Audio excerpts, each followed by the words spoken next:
কি গো এইভাবে কি করছো? মোবাইল দে। সারাদিন কোন সমস্যা তো কথা বলছে? কি আমি কার সাথে কথা বলবো? তুমি আমাকে মোবাইল কিনে দিছো নাকি? তাহলে তুই ফোন করিস না তাই তো? না, তোমাকে কোন জানার বলেছে গো?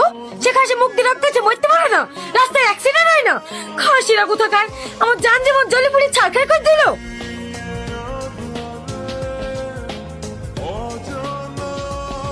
এই খুব সাবধানে রাস্তাঘাট পারোস, যেভাবে সাপলো।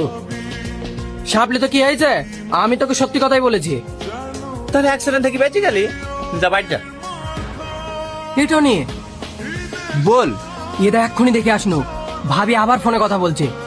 আর কি মিষ্টি মিষ্টি কথা রে ভাই। কি করবো বলতো? এই কদিন ধরে আমি এত চেষ্টা করছি, তোর ফোন খুঁজে পাসনি। আবার আমার ছেলে বলছে ফোন করে। এবার তো বিশ্বাস কর, বাচ্চা ছেলে তো আর মিথ্যা কথা বলবে না। তুই এক কাজ কর, কাল কোথাও যাবিনি, চুরি করে বাড়িতেই থাকবি, তাহলেই ধরতে পারবি। রাজ আজ ফোনও করছে না, একটু কেউ বাইরে আছে। মিনছি কি আজ কাজে যায়নি নাকি?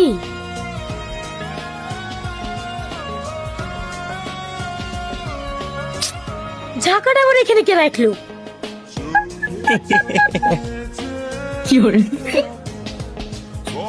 তুমি ঝাঁকার ভিতরে কি করছো? তেমন কিছু না, হাঁস মুরগি তো এখানে প্রতিদিনই থাকে, ওদের কষ্টটা কিরকম হয় তাই চেক করছো না?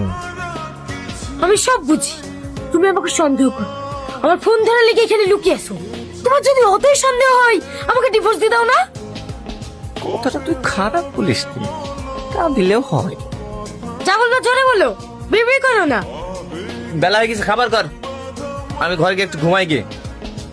খাবার করা হয়ে গেছে, যাও ঘরে এসে খুলে খাও গা। ঠিক আছে। তোমার মা ফোন করে? হ্যাঁ করে। যাও বাইরে যাও, তোমার মা ফোন করলে আমাকে টুক করে এসে বলবা, হ্যাঁ?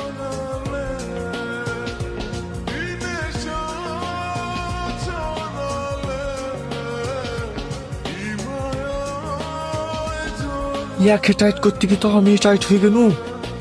মাধুরীকে ফোন করা হচ্ছে না। আমি বিশাল বেকার দিয়ে পড়ি কেন যে? কি খাসি লেগে রাজকে তো ফোন করতে পারছি নি। চাই তাই হবে, আমি রাজকে ফোন করবো। খাসি যদি ডিভোর্স দিতে রাজকে বিয়ে করে নেবো।